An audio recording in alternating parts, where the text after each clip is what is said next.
নমস্কার বন্ধুরা, আমি শর্মি সরকার ব্লগ চ্যানেলে তোমাদের সবাইকে আরও একবার স্বাগত।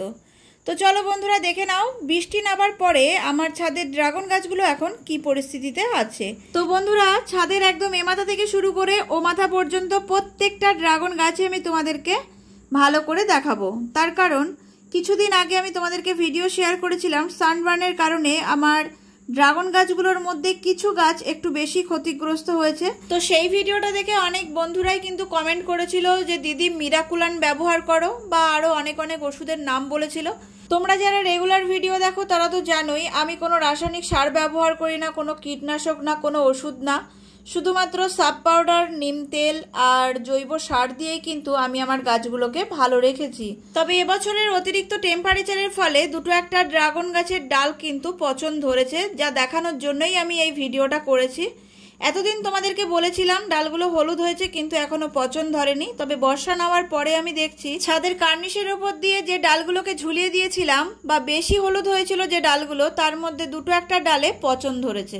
আজকের এই ভিডিওটাতে তোমাদেরকে পচে যাওয়া ডালগুলো ভালোভাবে দেখিয়ে রাখবো। তো পরের ভিডিওটাতে তোমাদেরকে পচে যাওয়া ডালগুলোকে আমি কিভাবে রিকভার করব তার ভিডিও শেয়ার করব। অনেকে সাব পাউডারটা আসলে কি জানতে চেয়েছিলে। সাব পাউডার ফাঙ্গিসাইড একটা, তো যেটা গাছের অনেক কাজে লাগে। তো ম্যাক্সিমাম মানুষজন তো জানোই, তারপরও দু একজন কমেন্ট করেছিলে। কালকের ভিডিওটাতে কিন্তু তোমরা সাব পাউডারটা আসলে কি সেটা দেখতে পারবে, যারা জানো না তাদের জন্য বলছি।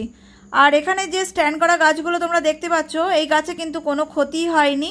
হালকা দুটো একটা ডাল হলুদ হয়েছে, তো ওটা কোনো ব্যাপারই না। বৃষ্টি নেমেছে, বৃষ্টি হতে হতে আস্তে আস্তে ডালগুলো সবুজ হয়ে যাবে। তবে যা ক্ষতি হওয়ার সেগুলো হয়েছে আমার এই কার্নিশের উপরে ঝোলানো যে ডালগুলো দেখতেই পাচ্ছ, ইটের ওপরে রাখা যে অংশগুলো সেইগুলোই বেশি সমস্যা। আর পচন যা ধরেছে সব এই ইটের ওপরে রাখা অংশগুলোতেই ধরেছে। তো এখানে দেখতে পাচ্ছ ডালটা একদম কেমন শুকনো মতো হয়ে গেছে, জানি না এই ডালটার কি হবে। তো যতখানি পচন ধরেছে তোমাদেরকে এই মুহূর্তে দেখিয়ে রাখি। তবে বৃষ্টিটা হয়ে কিন্তু খুবই ভালো হয়েছে, টেম্পারেচার অনেকটাই নেমে গেছে। যে পরিমাণ হাই টেম্পারেচার ছিল আর কিছুদিন থাকলে আরও অনেকগুলো ডালের কিন্তু ক্ষতি হয়ে যেত। তাই শুধু যে আমার হচ্ছে ড্রাগন গাছের ডালগুলো ক্ষতিগ্রস্ত তা না, অনেকেরই হচ্ছে। অনেকেই কমেন্ট করছো যে দিদি ড্রাগন গাছের ডাল পচে যাচ্ছে, কি করব। আমি দেখতেও পাচ্ছি। তবে কালকের ভিডিওটা একটু দেখে রেখো। আর শুধুমাত্র আমার তোমার না, অনেক বড় বড় চাষিদেরও অনেক ক্ষতি হয়ে গেছে এবার। ড্রাগন গাছের ডাল পচে নষ্ট হয়ে গেছে। অনেকেই তো মিরাকুলান ব্যবহার করেছে, তারপরও কিন্তু ডালের ক্ষতি হয়েছে। মানে সব জায়গা দিয়ে তো আর লু বয়ে যায় না, কিছু কিছু জায়গায় কিছু কিছু এলাকায় লু বয়ে যায়। সেই সব এলাকার গাছগুলো নষ্ট হয়েছে। যারা গ্রিন নেট দিয়ে শেড দিয়েছে তাদের অনেকখানি বেঁচেছে ঠিকই, কিন্তু সব জায়গায় তো আর গ্রিন নেট দিয়ে শেড দেওয়া সম্ভব না। একটা দুটো গাছ হলে, অল্প গাছ হলে গ্রিন নেট দিয়ে শেড দেওয়া যায়, কিন্তু অনেক বড় এলাকা জুড়ে যদি ড্রাগন গাছ লাগানো হয় তখন গ্রিন নেট দিয়ে শেড দেওয়া একটু সমস্যার হয়ে দাঁড়ায়। যেমন আমার এখানে ছাদের পুরোটাই গ্রিন নেট দিয়ে শেড দিতে হবে। তবে নিচে হলে কোনো প্লেয়ার পোতা যেত গ্রিন নেটগুলো ভালোভাবে বাঁধার জন্য।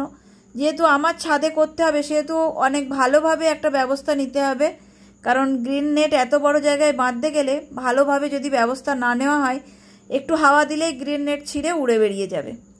তো দেখতেই পাচ্ছ এখানে আরও একটা ডাল একটু নষ্ট হয়েছে। তো এইগুলো আবারও ঠিক করব। দেখো মাথার দিকে কিছুই হয়নি, এই ইটের ওপরে থাকা জায়গাটায় হয়েছে। তো দেখছি এর পরের বছর হয়তো অন্য রকম একটা প্ল্যান করব। গ্রিন নেট হয়তো দেব না, কারণ 5 বছর ধরে এভাবেই তো কাটাচ্ছি। কোনো না কোনো পদ্ধতি বার করে ঠিকই নেব। আর তোমরা যারা রেগুলার ভিডিও দেখবে তারা তো জানতেই পারবে আমার গাছগুলো কেমন আছে, কি পরিস্থিতিতে আছে। তো আজকের মতো ভিডিওটা এখানেই শেষ করছি। দেখা হচ্ছে পরের ভিডিওতে। ততক্ষণের জন্য সবাই সুস্থ থেকো, ভালো থেকো। টাটা বন্ধুরা।